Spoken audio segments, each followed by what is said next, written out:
Bonjour pour cette première table ronde de la rencontre Job Dating dans le cadre de la semaine de l'emploi et des métiers du tourisme organisée par la région, la Maison de la Nouvelle-Aquitaine, le CRP, la MONA, les partenaires divers et variés, les fédérations.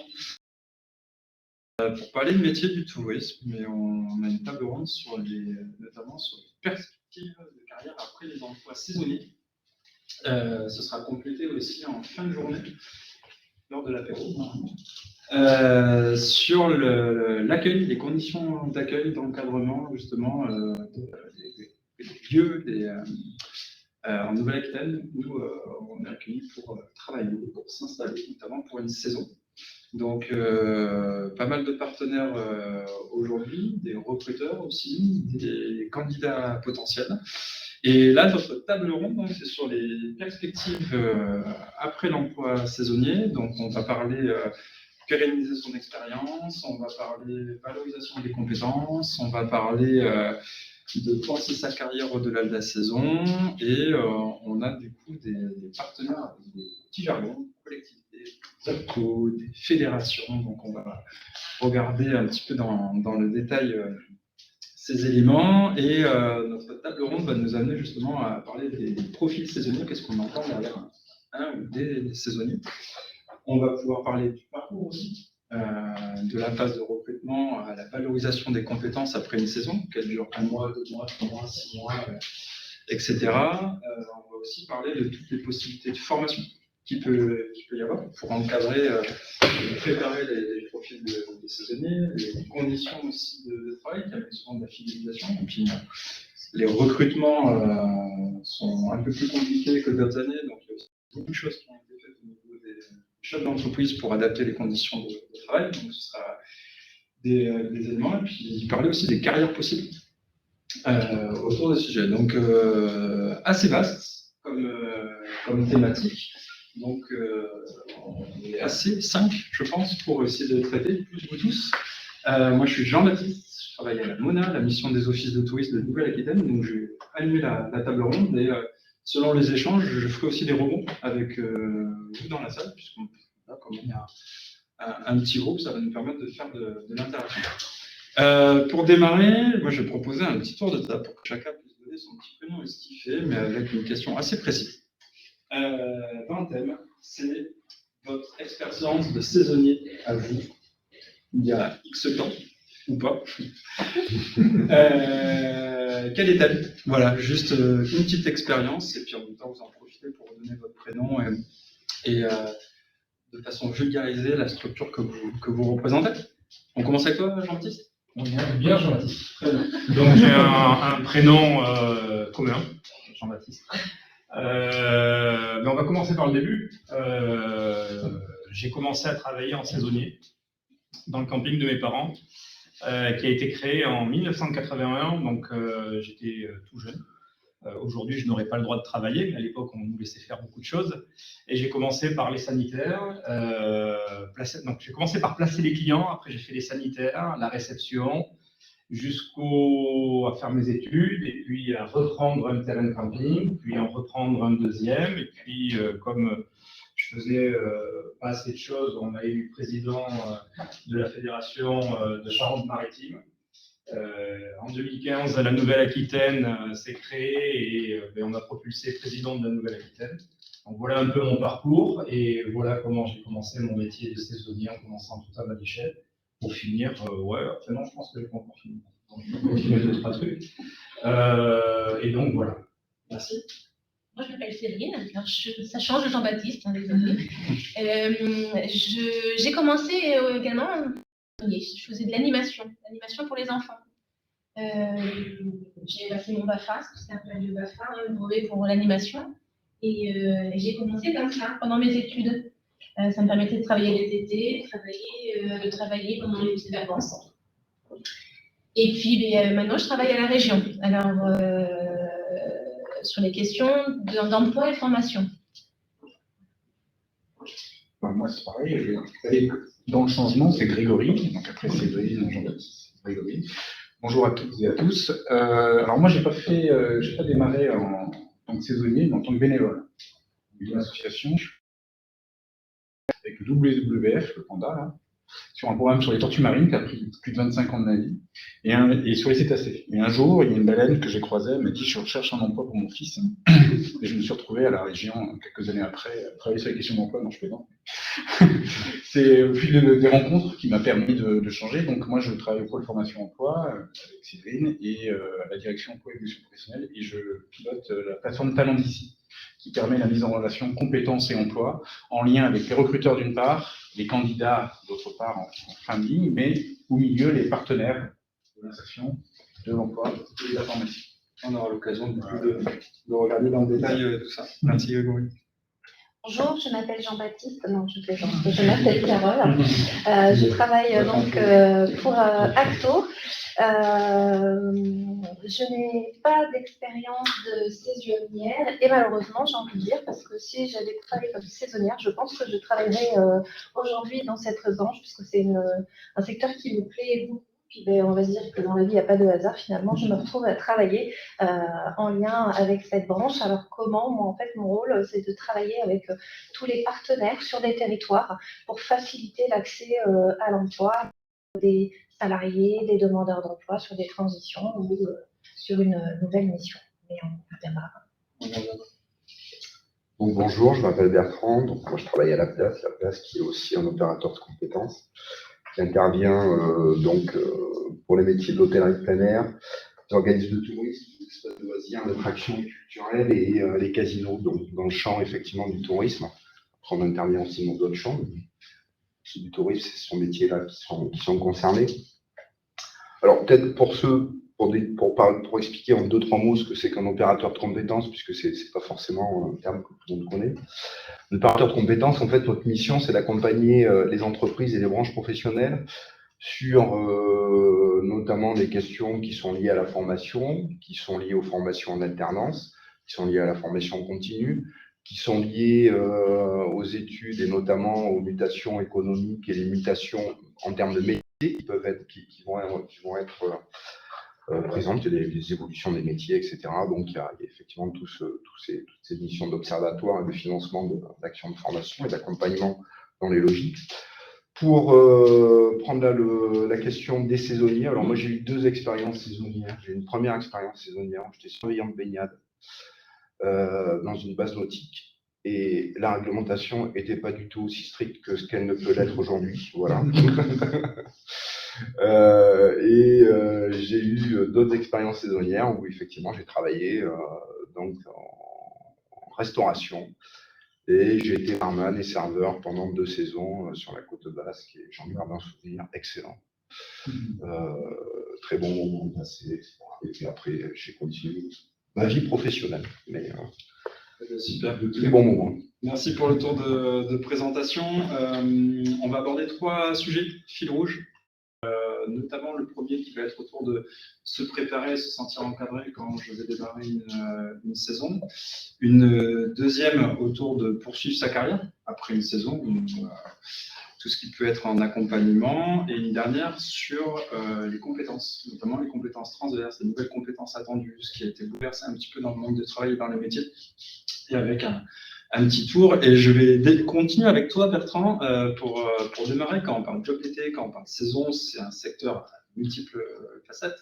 Je pense que les professionnels qui sont là ou les candidats le découvrent. Et il y a aussi multiples facettes des profils saisonniers. Est-ce que tu peux nous dépeindre un petit peu qu'est-ce qu'on entend derrière saisonnier dans notre secteur touristique? Alors, saisonnier dans les secteurs touristiques, en fait, il y a plusieurs types de saisonniers.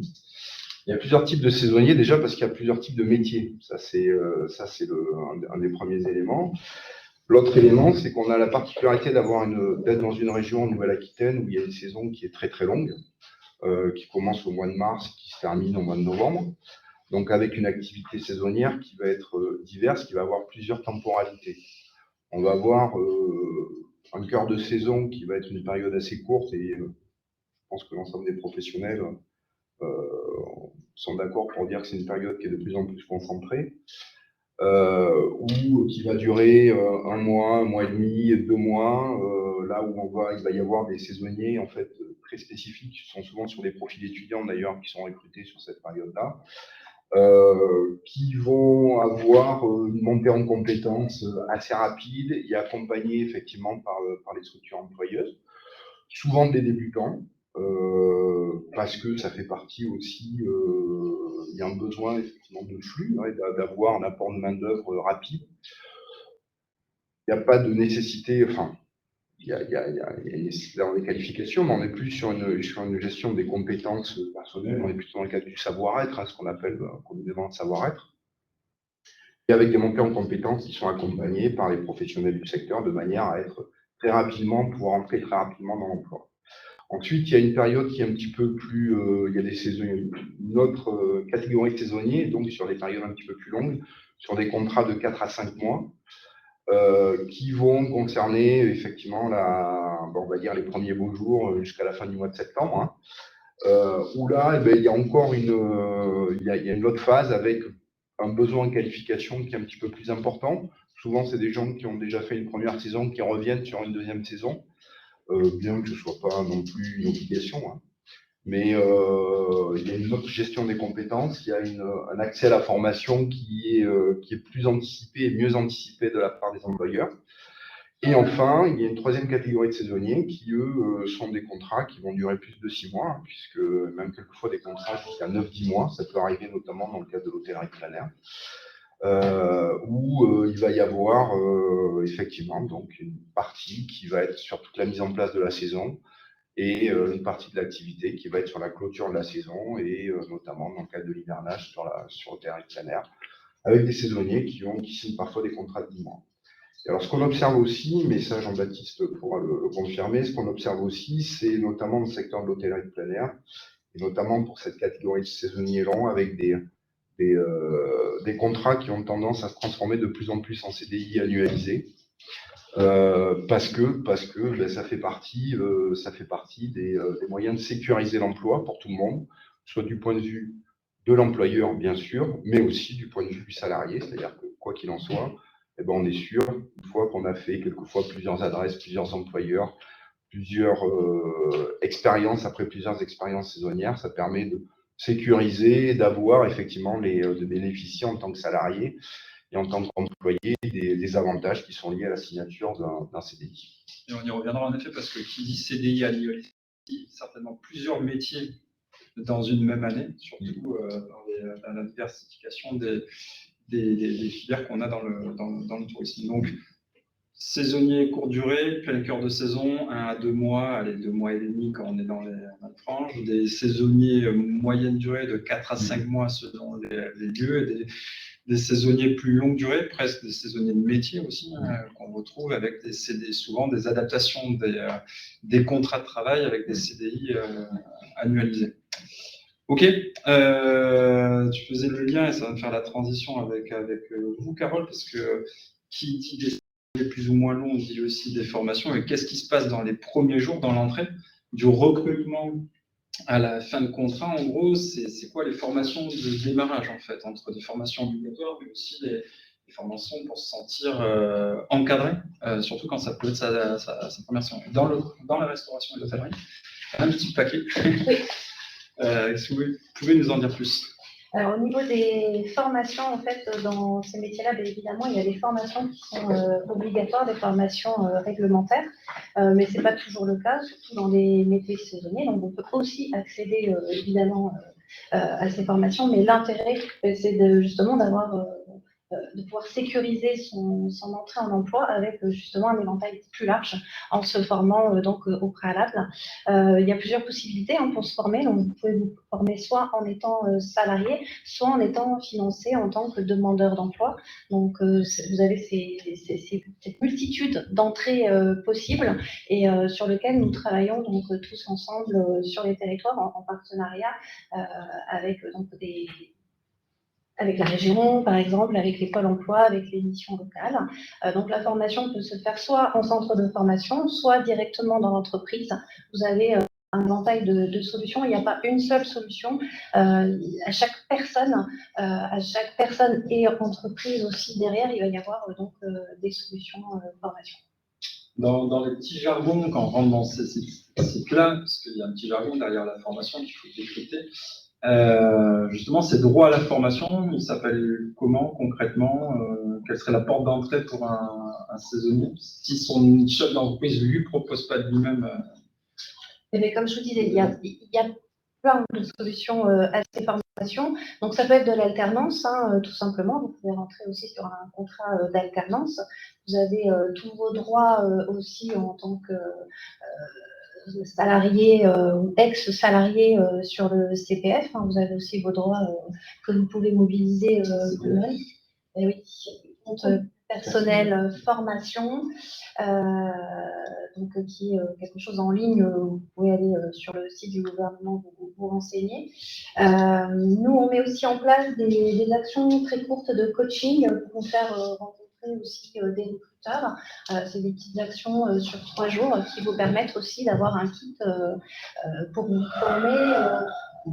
Voilà, on s'adapte à la période aussi. Quand il y a eu la reprise Covid, on a fait des actions très très courtes de formation cofinancées avec Pôle emploi, les régions, des formations très courtes, pour que vous puissiez avoir aussi un kit de base pour pouvoir travailler notamment par rapport à des normes de sécurité, à la gestion du stress, à la gestion du public.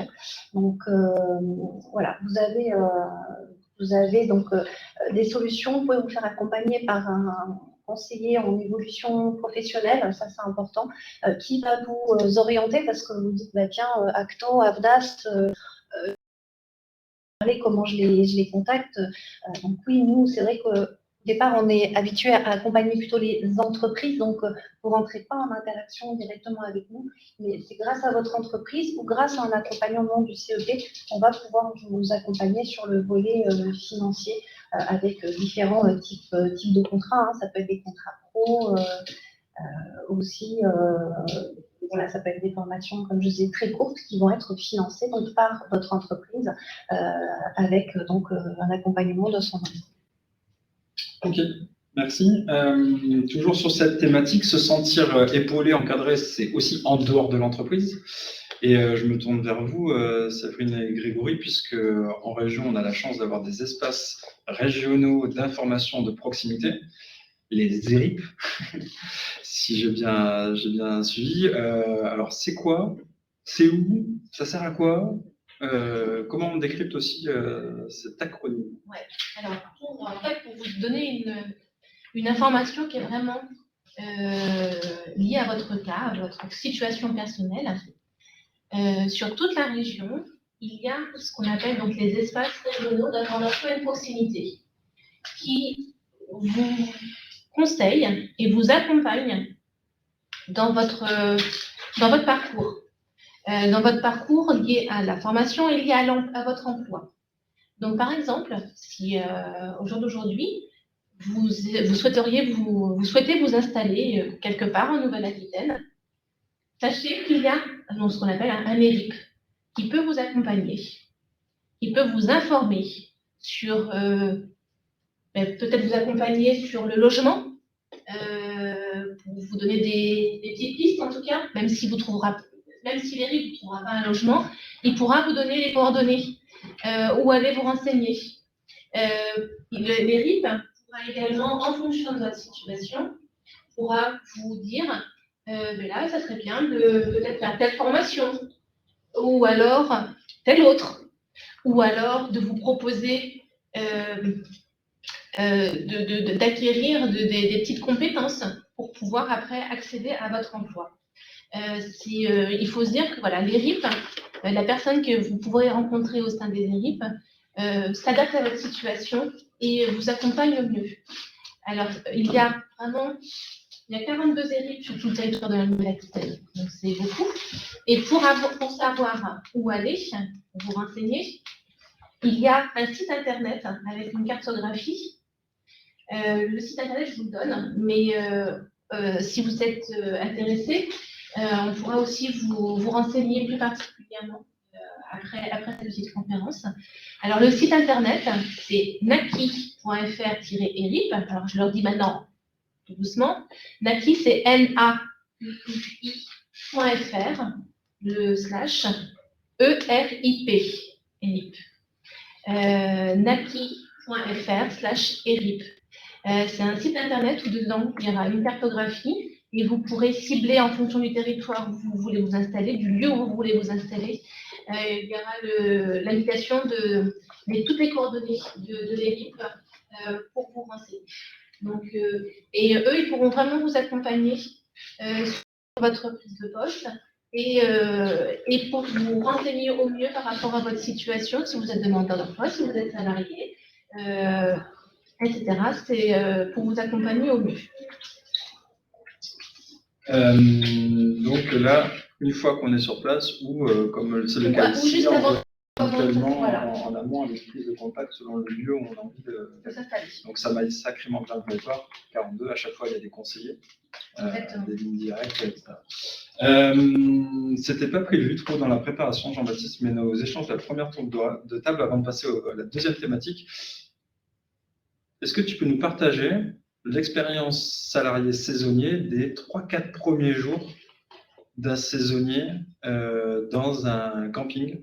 Parce qu'on a vu, hein, encadrement, formation avant, formation pendant, découvrir toute une nouvelle entreprise, la relation client, la gestion parfois commerciale que vous avez, les multicasquettes, voilà. Les premiers jours, là, on se met dans la peau du saisonnier, qu'est-ce qui se passe? Alors, il y a plusieurs saisonniers. Il y a le saisonnier qui va être là pour moi, ce que disait Bertrand tout à l'heure. Donc lui, il va être dans le bain le premier jour. Il va prendre 2 jours de formation ultra accélérée sur le tas. Parce que c'est un étudiant, mais ils ont l'habitude de travailler comme ça. Et ça va être pour du placement, de l'accueil client, ainsi de suite. Donc lui, pendant 2 jours, il ne touche pas terre. Il en prend en plein, il a un magazine, il a un dossier, puisqu'on est obligé de lui créer un dossier où il peut revenir dessus, parce que c'est pas évident de tout engranger quand on fait une arrivée camping ou une arrivée en location de mobil-home, qu'on prenne la caution, qu'on rende une caution. Tout ça, c'est des choses qui sont mises en place par des saisonniers qui sont arrivés plus en amont. Donc, on va repartir sur les saisonniers donc de 4 à 5 mois, qui, eux, on va les former sur plus 1 semaine, voire 2 semaines. Alors, soit ils ont déjà une expérience, ils sont passés par un OPCO, soit ils ont déjà fait une saison comme ça, et c'est des saisonniers professionnels, ils font l'hiver, l'été. Et donc, ceux-là, on va les former à notre façon de travailler, parce qu'on peut faire une réservation, c'est très facile à faire, mais chaque établissement a sa façon de faire. Donc voilà, on va adapter. Le saisonnier de très longue durée, qui va prendre 8-9 mois, qui lui, on va prendre vraiment tout le temps, parce que c'est lui, après, qui va transmettre le savoir aux autres saisonniers qui arrivent. Donc là, lui, les 3 premiers jours, ça va être plutôt apprendre l'entreprise, comment l'entreprise fonctionne, où sont les locations, puisque c'est lui qui va faire les réservations. Donc, on loupe un mobil-home le premier venu. Si quelqu'un demande d'être prêt, proche de la piscine, il faut connaître l'établissement. Donc, il va commencer par la mise en route de l'établissement, la mise en route de la récupération du site internet, ainsi de suite. Et toutes les formations. Et on va le former au revenu management, même si ce n'est pas lui qui va changer les tarifs, mais il va expliquer pourquoi les tarifs changent et en fonction de quelles mesures.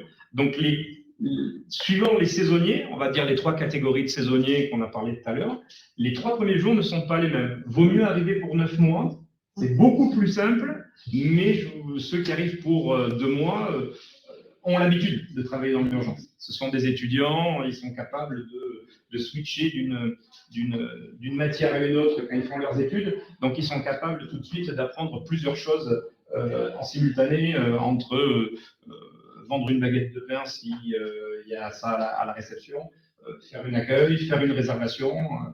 Ils sont capables d'emmagasiner ça.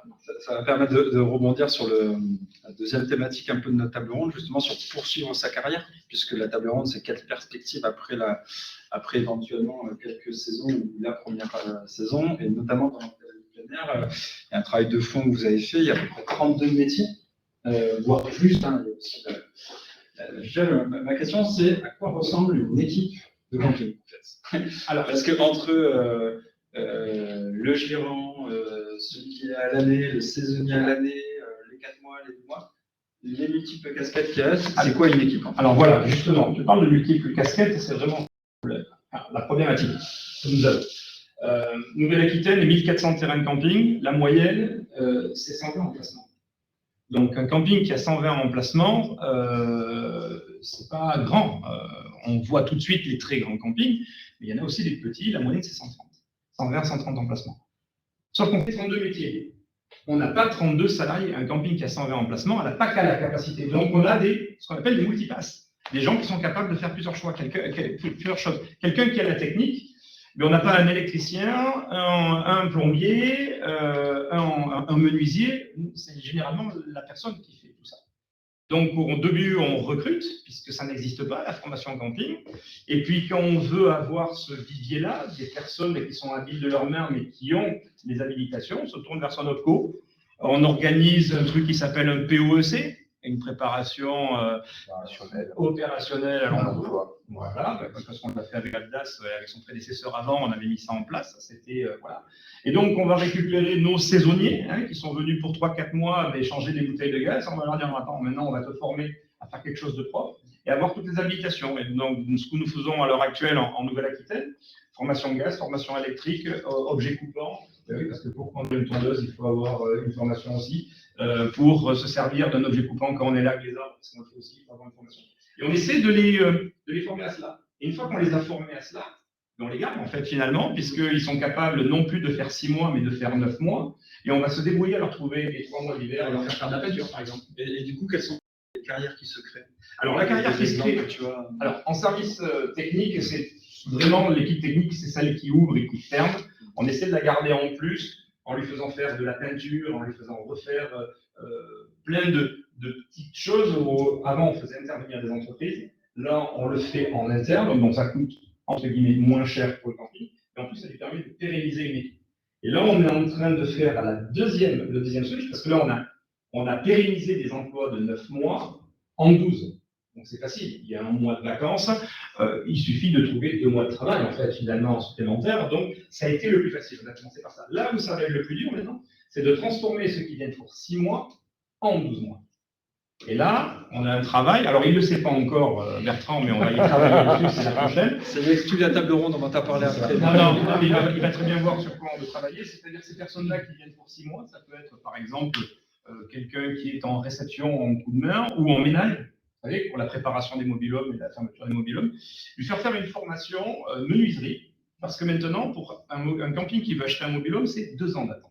On n'a aucune banque qui est capable de dire « Ok, je vous financerai dans 2 ans ». Donc, on signe des chèques en blanc, et il se peut qu'au moment de commander les mobil-homes, de les valider, la banque ne suive pas. Et on se retrouve dans une situation où les mobil-homes volent 2 fois plus cher.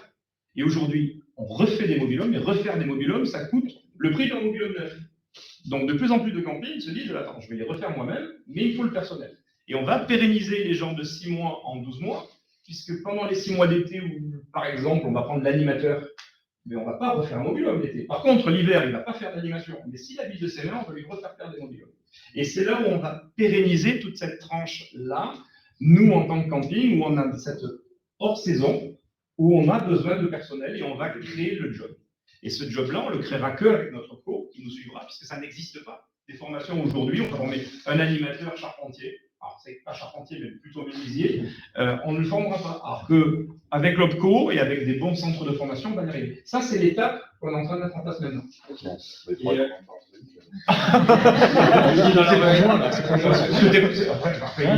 celui qui est au courant, mais ses équipes sont déjà au courant.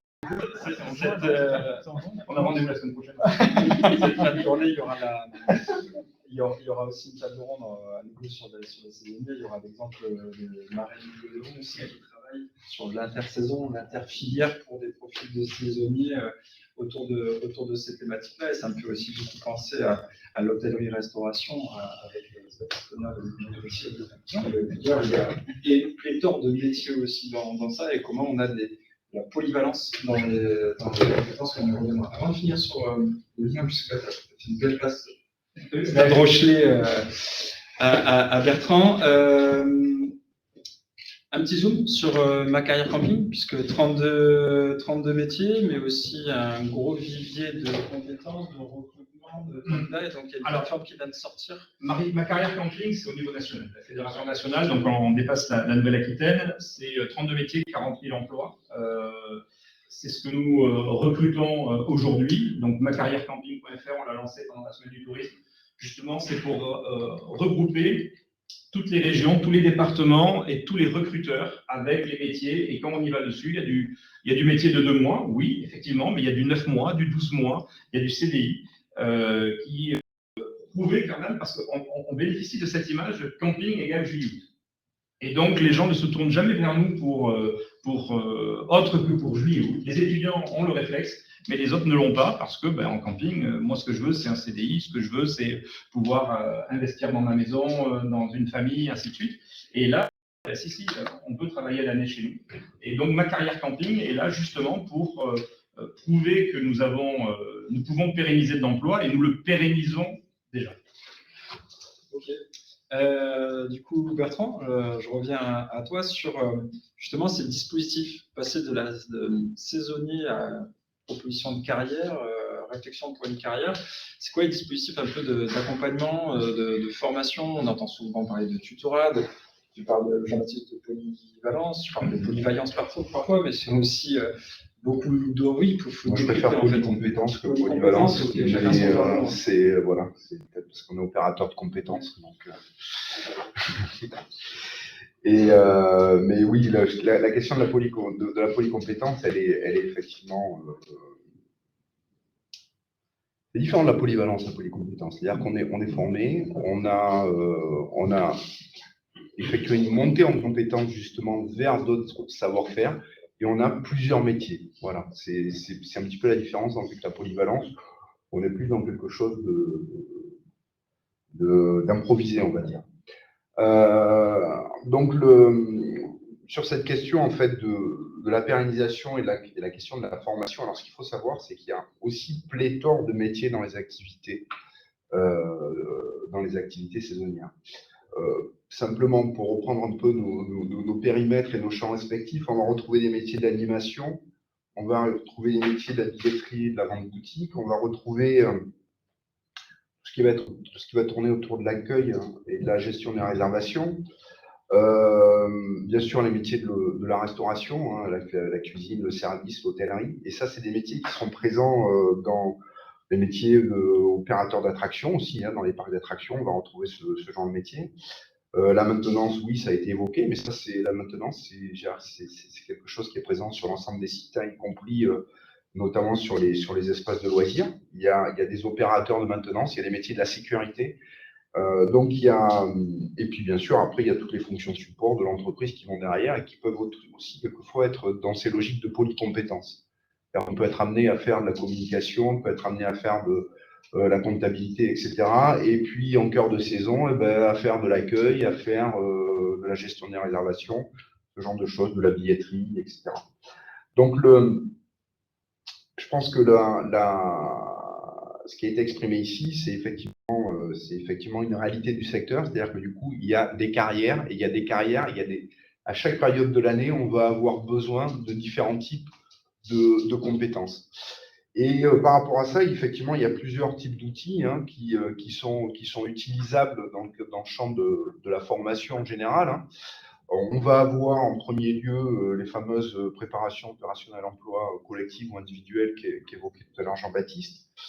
Après, on va pouvoir notamment enchaîner, sur les saisonniers Lyon, on peut tout à fait enchaîner sur des contrats de professionnalisation qui peuvent être réalisés pour partie soit alors totalement à l'extérieur de l'entreprise. Il peut y avoir aussi de la formation interne dans ce cadre-là, dans le cadre des contrats de professionnalisation.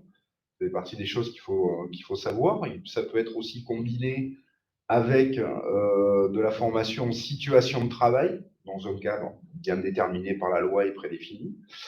Ça veut dire que du coup, ça permet là, sans aller vers des certifications professionnelles, ça permet, quoi qu'il en soit, de monter en compétences pour accéder à un métier, à l'exercice d'un métier, dans un espace qui est l'entreprise dans laquelle on va être amené à intervenir et à travailler. Le rôle des OPCO, il est d'accompagner notamment les dirigeants des entreprises sur la détermination des compétences clés par rapport à son organisation de travail, sur les besoins en formation qui pourraient être présents en fonction de tel ou tel profil. Et on va vraiment l'accompagner dans ces logiques en fait, de constitution de parcours, de formation et de montée en compétences d'une personne qui va être où ils vont s'intéresser mutuellement, on va dire, pour une carrière commune dans l'espace. Ça, c'est un premier point. Donc, il y a vraiment, à l'échelle de l'entreprise, des outils pour accompagner. Et après, bien sûr, il y a tous les dispositifs de formation continue qui étaient évoqués tout à l'heure, avec les formations réglementaires, etc., pour lesquelles on peut être aussi amené à intervenir. Deuxième point, il y a aussi, alors quelquefois, un effet un petit peu après une première saison, après une première expérience, on peut se dire pourquoi pas aller vers une carrière. Il y a des outils tels que le conseil en évolution professionnelle qui sont à disposition, qu'on a évoqué tout à l'heure. Il y a aussi des ressources au sein des OPCO, quelquefois, pour être en réponse, y compris pour certains salariés, à la suite d'une saison où on se dit, tiens, est-ce que dans les interlocuteurs, donc certes, il y a l'entreprise dans laquelle on a travaillé, mais alors je sais que les OPCO, certains OPCO, on n'a pas tous les mêmes degrés de service par rapport à ça, mais notamment au niveau de l'AFDAS, on a été sollicité par la branche, notamment des espaces de loisirs, d'attraction et culturelle, pour pouvoir envisager les questions de carrière aussi dans ce secteur-là, avec les salariés saisonniers, suite à une première saison, de manière à les accompagner justement sur les formations existantes, etc., les certifications possibles. Après, les branches professionnelles ont réfléchi aussi à plusieurs types de CQP. Alors, les CQP sont des certificats de qualification professionnelle, qui sont alors des certifications de branche, pour faire simple, mais qui ont l'avantage d'être reconnus par l'ensemble des professionnels du secteur, c'est-à-dire que j'ai travaillé dans tel endroit, je vais passer les CQP. Alors, il y en a pléthore, notamment dans les secteurs des loisirs. Il y a les CQP opérateurs de parcours acrobatique en hauteur, j'ai ma petite liste, parce qu'il y a vraiment une liste, mais opérateurs d'attraction, on ne va pas tous les citer, non, mais simplement, c'était pour, voilà, il y a des CQP aussi agents de restauration qui sont par le secteur des loisirs. Pour l'hôtellerie de plein air, il y a un CQP sur tous les métiers de la maintenance qui a été créé. Il y a des formations dans le cadre du BTS Tourisme qui ont été adaptées spécifiquement à l'hôtellerie de plein air. Donc voilà, clairement, il y a des certifications qui sont possibles. Et on peut avoir, en tant que salarié saisonnier, après une première expérience, un retour sur la formation, qui peut être aussi validée maintenant à travers, pourquoi pas, la VAE, dans un second temps aussi, validation des acquis et de l'expérience, qui permet aussi, en fonction de son expérience professionnelle, de voir quel est le type de certification professionnelle qu'on pourrait valider après une ou plusieurs expériences. Ouais. Bon, ce qui montre que l'outil, encore une fois, on parle des différents métiers, polycompétences, les outils formation et aussi l'accompagnement du chef d'entreprise ou des ressources humaines dans les structures qui orientent vers ça, est un vrai outil pour basculer de saisonnier à carrière dans le secteur. Carrière dans le secteur. Et alors, il y a aussi un élément assez important en termes de carrière, c'est-à-dire que, et ça, je trouve que c'est, pour avoir un œil un peu extérieur, c'est vraiment une force de ces secteurs et de ce secteur en général, c'est d'avoir d'inciter aussi quelquefois à multiplier les expériences, c'est-à-dire que inciter les saisonniers, quelquefois à les travailler ailleurs, pour quelquefois mieux revenir dans l'entreprise dans laquelle ils ont commencé. Et ça fait partie des phénomènes, on a des espèces de parcours un peu comme ça, où on peut avoir des recommandations. C'est vrai que ça fait partie des avantages de ce type de métier et de profession, c'est qu'il y a une offre d'emploi, il y a un nombre d'offres d'emploi qui sont assez importants. Et donc, du coup, on peut voyager, on peut voir différentes situations de travail. Et puis, à un moment donné, quand on décide de se stabiliser, souvent les opportunités sont là. Ok, donc un peu de mobilité aussi, qui demande encore à se questionner à comment s'installer à droite, à gauche, mais il y a beaucoup de mobilité possible aussi dans un même territoire, parce qu'il y a quand même beaucoup d'entreprises. On a la chance d'être dans un secteur où c'est très diversifié en termes d'entreprises, de grandes, petites, hôtellerie, resto, camping, etc. On a pas mal parlé de formation, mais quand même, on est dans le thème poursuivre sa carrière, et dans poursuivre sa carrière, j'ai un petit point d'attention quand même dans notre secteur sur les conditions de travail. Sur le sens au travail, sur tout ce qui est autour de qualité de vie et conditions de travail. Là, notamment, Carole, dans le secteur, des exemples qui existent, par votre vision un peu de lien avec les chefs d'entreprise aussi, sur justement qu'est-ce qui est mis en place pour donner envie de faire carrière aussi, puisqu'on sait que c'est assez compliqué. On le voit avec les difficultés de recrutement en ce moment. C'est vrai qu'on l'entend tous, hein, il y a quand même une grosse actualité sur ces métiers. Donc aujourd'hui, le secteur retravaille un peu sa feuille de route au niveau des contrats et surtout l'organisation des contrats. Donc c'est vrai qu'aujourd'hui, les entreprises aménagent les temps de travail par rapport justement, tu parlais à la mobilité, pour pas avoir à se déplacer plusieurs fois dans la journée pour un service du midi, un service du soir. Donc aujourd'hui, une réorganisation justement pour avoir une meilleure qualité de vie au travail. Il y a aussi une organisation qui se fait sur le long terme, puisque auparavant, on avait des entreprises qui ouvraient vraiment sur des périodes saisonnières, et ces entreprises aujourd'hui ouvrent soit quasiment toute l'année, voire toute l'année. Vous en avez tous un petit peu parlé, puisqu'il y a déjà beaucoup de choses de dites que je ne vais pas redire.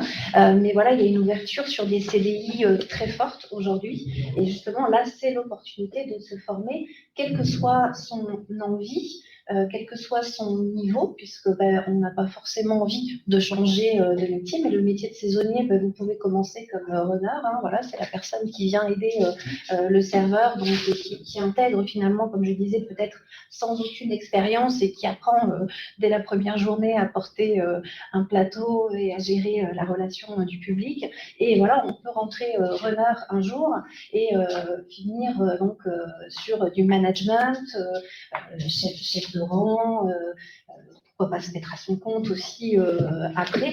Mais c'est vrai que le fait en plus qu'on élargisse sur un CDI sur une année, ça vous permet d'avoir des temps de formation, puisqu'il va y avoir des périodes où il y aura très peu d'activités, donc vous allez pouvoir vous former selon votre envie. Et comme je disais, selon aussi le niveau, un OPCO peut former quelqu'un sur les savoirs de base, sur des maths, du français, sur de l'illettrisme, mais on peut former aussi sur des grandes écoles de commerce. Voilà, le panel est vraiment très très grand. Et c'est vrai que c'est l'avantage de ces métiers qui ont des polycompétences, parce que on peut rentrer, comme je vais reprendre cet exemple de runner, mais finalement c'est la cuisine qui vous intéresse, ou c'est le management.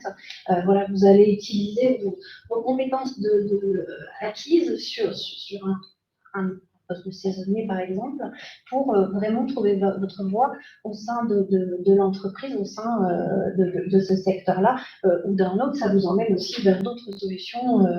C'est aussi la richesse de ces métiers-là. C'est tout ce champ d'action, parce que peut-être qu'on va déclencher des menuisiers et on en a besoin. Voilà, toutes ces opportunités-là, c'est vrai que c'est des métiers très, très, très transverses quand on travaille dans ce secteur-là et qu'on monte un peu de toute façon. Voilà, il y a de la comptabilité, il y a de l'administratif, il y a de la gestion managériale, il y a plein d'axes qui s'ouvrent par ces filières-là. Et avec un accompagnement, on va reparler du CET, mais on va parler aussi que c'est les entreprises qui vous accompagnent aussi sur ces questions-là. Par rapport à vos attentes, voilà, moi, si j'ai un conseil à vous donner, c'est de communiquer auprès de vos entreprises par rapport aussi à vos envies, parce qu'on a besoin de vous, donc n'hésitez pas à se saisir de toute opportunité. Je rebondis sur le mot opportunité. C'est subtiler vos petites dernières phrases pour faire les transitions, c'est parfait. On a parlé candidats, on a parlé employeurs, on a parlé formation, on a parlé pléthore d'acteurs potentiels. Et pour y voir clair, en Nouvelle-Aquitaine, on a une plateforme qui s'appelle Talent d'ici, donc pour connaître ces opportunités, je reviens à mon mot-clé. Grégory, Talent d'ici, c'est quoi? Comment on y va? Alors, déjà, par rapport à l'exemple et aux personnes qui sont ici présentes, qui souhaitent aller à la rencontre de la région Nouvelle-Aquitaine, pourquoi pas sur un poste saisonnier et pourquoi pas s'installer, il faut se faire connaître. Donc, se faire connaître auprès du territoire, les acteurs du territoire, les entreprises, les recruteurs, les associations, les coopératives, les entreprises classiques. Et donc, la plateforme Talent d'ici essaye de répondre à ces premières attentes. Donc, c'est une plateforme, la région Nouvelle-Aquitaine propose des services publics, donc c'est une plateforme gratuite. Je je mets un bémol gratuit parce qu'il y a une équipe derrière, il y a un prestataire, etc. Mais pour les entreprises, pour les partenaires, comme pour les candidats, il n'y a pas de forfait pour pouvoir s'inscrire sur Talent d'ici, sur le volet recruteur ou le volet candidat. Et donc, c'est une plateforme explicite, un Talent d'ici. Donc, l'idée, c'est d'aller chercher les talents là où ils se trouvent, là où on habite, ou là où on souhaite s'implanter, pour avoir les coordonnées. On se voit après, il n'y a pas de souci. Ça fait le lien avec d'autres dispositifs comme les espaces régionaux d'information de proximité, les ERIC, qui vont tout de suite vous orienter sur Talent d'ici pour vous inscrire, pour que vous puissiez créer votre profil, donc soit en téléchargeant votre CV, en le mettant en ligne, l'ensemble des recruteurs présents sur Talent d'ici vont voir votre profil, mais pas que. Oui, parce que Talent d'ici fait le recensement et agrège une trentaine de plateformes de recrutement, donc ce qui fait entre 150 et 300 000 offres d'emploi en permanence. Et donc, en plus de nos offres exclusives, où on a à peu près, nous, en cours 300 à 450 offres d'emploi pour lesquelles les entreprises inscrivent leur offre sur Talent d'ici, on est complémentaire et pas concurrentiel avec le site Pôle emploi, LinkedIn, etc. On est vraiment partenaire dans la démarche. Et l'idée, c'est de rendre visible vraiment un maximum de profils par nos CVTech respectives. Donc, Talent d'ici a une CVTech. Et l'idée de Talent d'ici, c'est de proposer un package, à la fois une information sur la formation. Donc, en étant inscrit sur Talent d'ici, on peut aller sur un onglet qui s'appelle Formation, qui va bientôt s'appeler C'est ma formation, qui est la plateforme de Cap Métiers Nouvelle-Aquitaine, partenaire de la région, qui propose une plateforme sur les formations initiales, continues et professionnalisantes. Tout niveau, de infra-bac à bac+. Donc là, on peut maintenant, en tant on peut s'auto-prescrire sur des formations, donc on peut aussi compléter ses compétences à travers des petits modules, voire des formations. D'autre part, Talent d'ici, c'est aussi sur l'emploi, le volet de l'emploi. Donc ça veut dire qu'on peut avoir accès à des offres d'emploi qui sont diffusées sur ces 30 plateformes de recrutement, mais aussi des offres d'emploi de la région de Nouvelle-Aquitaine, du conseil régional, notre employeur, sur des postes de saisonniers dans les transports, dans l'hôtellerie, dans la restauration collective, comme sur des postes administratifs, sur des postes de chef de projet, chargé de mission, etc. Et donc, l'idée, c'est de s'inscrire sur Talent d'ici, vous téléchargez. Si vous avez un CV qui est à relooker ou si vous n'avez pas de CV, il y a un petit module de création de CV dans Talent d'ici qui propose 12 modèles distincts. Et donc, on fait une copier-coller sur sa version Word et hop, on constitue son CV. Ce que nous, on dit, c'est surtout, c'est bien de s'inscrire sur Talent d'ici, c'est bien de télécharger son CV, mais si on n'est pas en ligne, il n'y a que moi et l'équipe Talent d'ici qui voyons ça sur une base de données Excel et des programmes internes. Donc, on s'inscrit, on appuie sur « Oui, je souhaite que mon CV soit diffusé auprès des entreprises ». Vous avez la possibilité aussi d'être mis en relation avec différents partenaires, que ce soit de la formation auprès des organismes de formation, mais pas que, en fonction du secteur d'activité dans lequel on se trouve, que ce soit le tourisme, etc.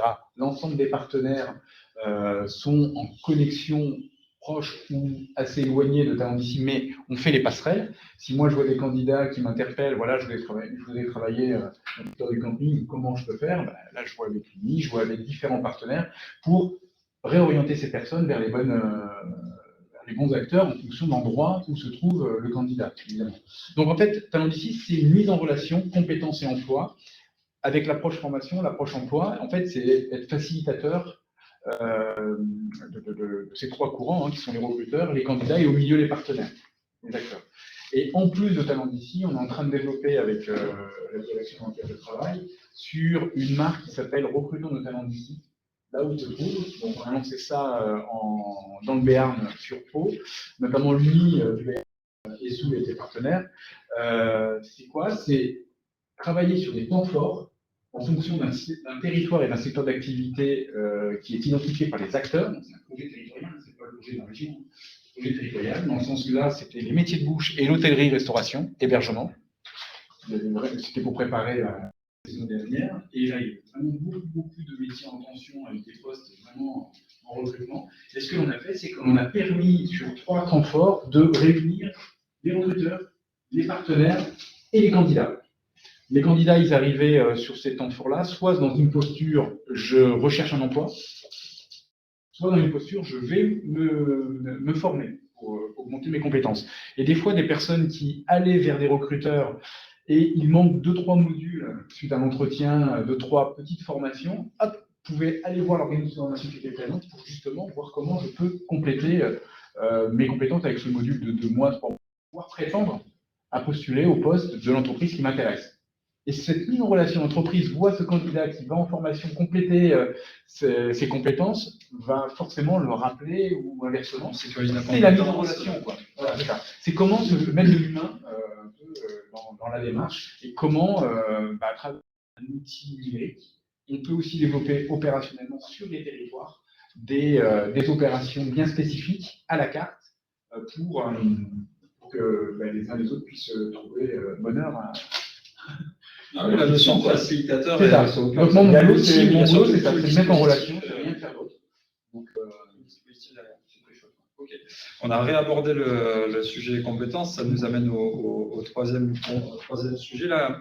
Il nous reste 10 petites minutes sur justement ces nouveaux profils ou nouvelles compétences. On parle beaucoup du sujet des compétences transverses. Donc je me tourne vers toi, Jean-Baptiste, par rapport à ta casquette aussi de gestionnaire de camping, d'un établissement. Est-ce que tu as décelé des nouvelles compétences que tu vas chercher par rapport à il y a 5-10 ans aujourd'hui? Il y a eu plein de bouleversements ces dernières années, micro, macro. On sait qu'on est aussi en plein mouvement avec le changement climatique. Ça bouge aussi des lignes. Oui, voilà, le dernier tour de table, un peu de votre ressenti sur votre vision des choses, sur les métiers qui arrivent, les compétences qui arrivent et de quoi vous avez besoin ou sur quoi vous formez pour les autres. On a parlé de 32 métiers. En fait, on va pouvoir dire qu'il y a une dizaine d'années, on n'avait peut-être que 26. C'est vrai qu'on n'a pas besoin d'un community manager. Non, parce qu'on n'a pas les moyens, mais on va recruter quelqu'un. Alors, ça tombe bien, toute la jeune génération est en plein dedans, mais moi, ma dernière réceptionniste que j'ai recrutée, je suis allé voir son profil Facebook et Instagram. Et c'est clair que quand tu vois un profil Instagram avec des magnifiques photos, des couchers de soleil, qu'elle poste pour elle perso, dans le recrutement, il en a parlé, on lui dit, on a vu ton truc Instagram, ça l'a un peu gêné sur le coup. Et est-ce que tu peux gérer le nôtre? Et là, la fille, elle dit, mais je vais être payée pour ça, mais voilà.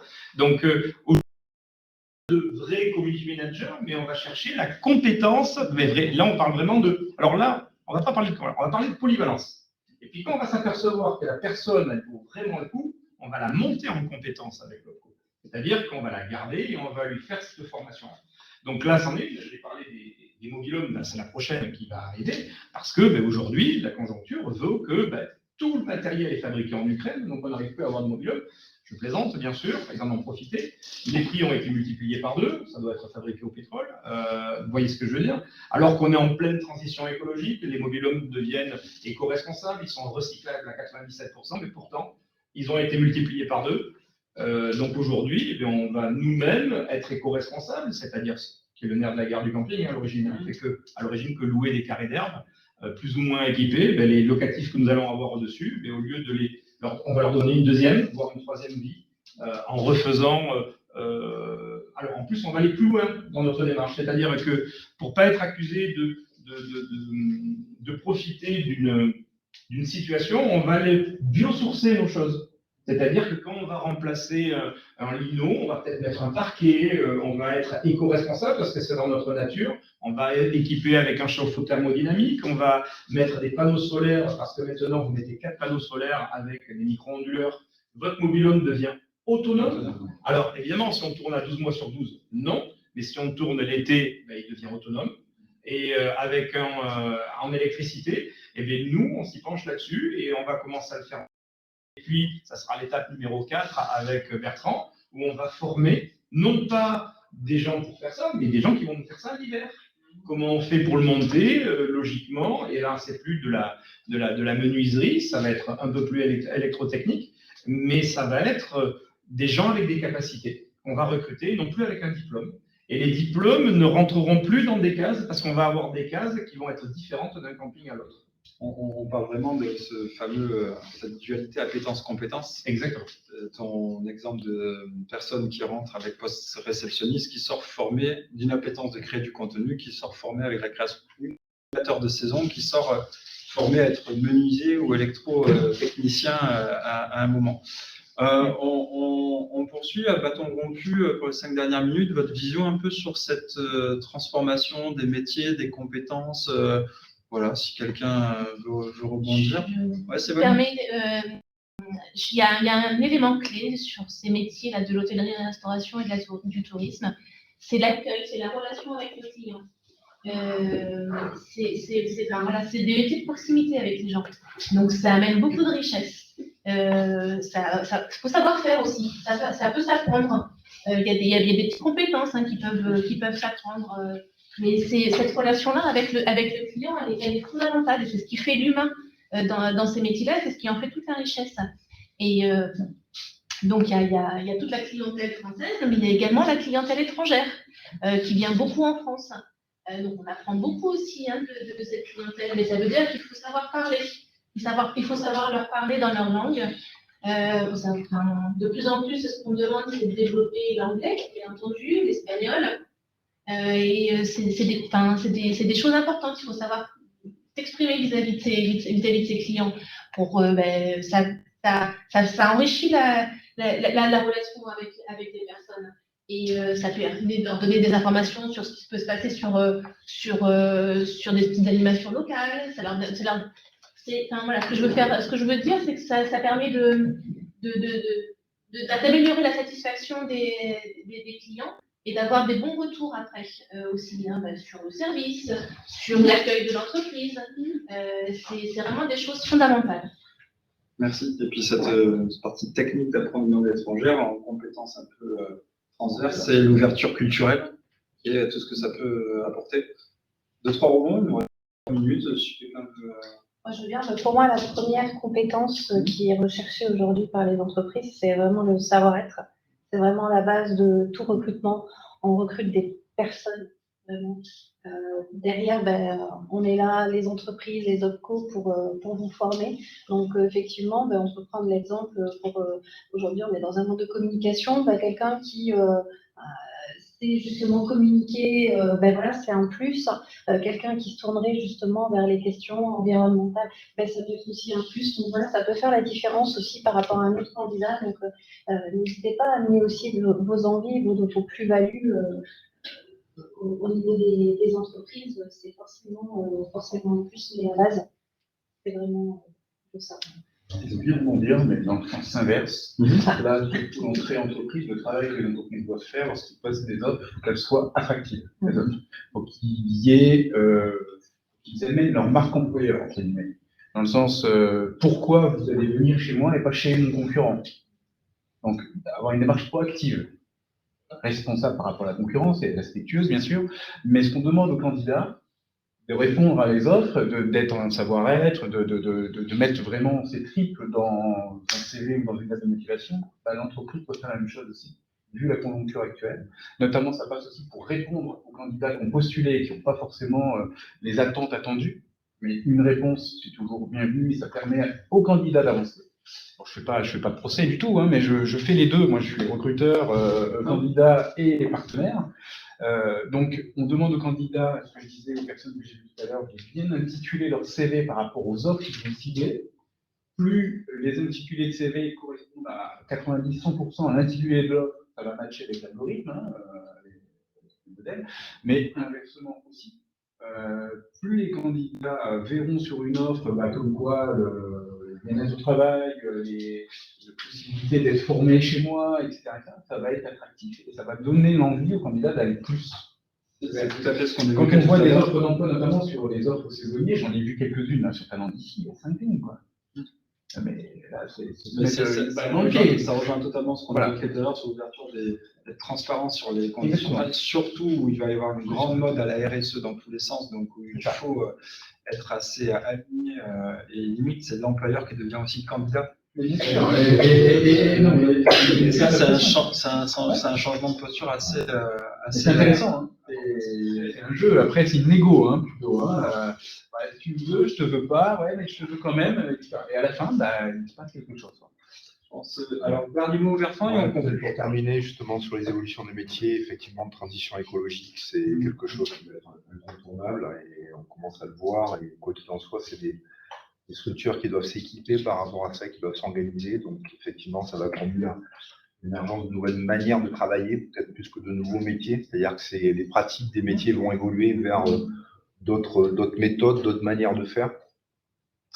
Et simplement pour rebondir en dernier mot, j'ai rencontré il y a quelque temps un dirigeant d'entreprise qui me disait en fait, mes salariés soient en position de bien accueillir des vacanciers, des gens qui viennent chercher, en fait, ils viennent consommer du bonheur, hein, clairement, tout simplement. Hein.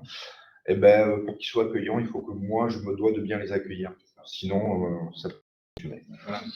Et donc, effectivement, c'est exactement dans cette logique-là. Surtout dans nos métiers de tourisme et d'hospitalité, quand même le point de démarrage de tout. Merci beaucoup à vous pour ce tour d'une heure d'échange sur se sentir encadré pour bien démarrer sa première ou sa troisième saison. Les perspectives qu'on peut se donner en disant ça me plaît, quels sont les outils pour penser carrière. Et on revient toujours aux valeurs de l'humain dans notre secteur d'activité où parfois le savoir-être est déjà un super moteur pour démarrer. Et après, il y a tout l'encadrement pour réellement monter en compétences. Moi que j'aime beaucoup dans le métier au quotidien à la Monade, employeur, conditions de travail qui au-delà des formations, si on tombe dans une entreprise qui n'est pas alignée sur les valeurs du moment, que c'est juste de la poudre aux yeux, ça coince dans un mois ou dans le mois, mais ça coince un moment. J'espère que ça vous donnera envie de poursuivre autour d'un petit cocktail les échanges. Bon après-midi, bon appétit à tout le monde. Merci. En fin de journée, il y a la table ronde à 18h30, il y a déjà bien de la guitare. Merci.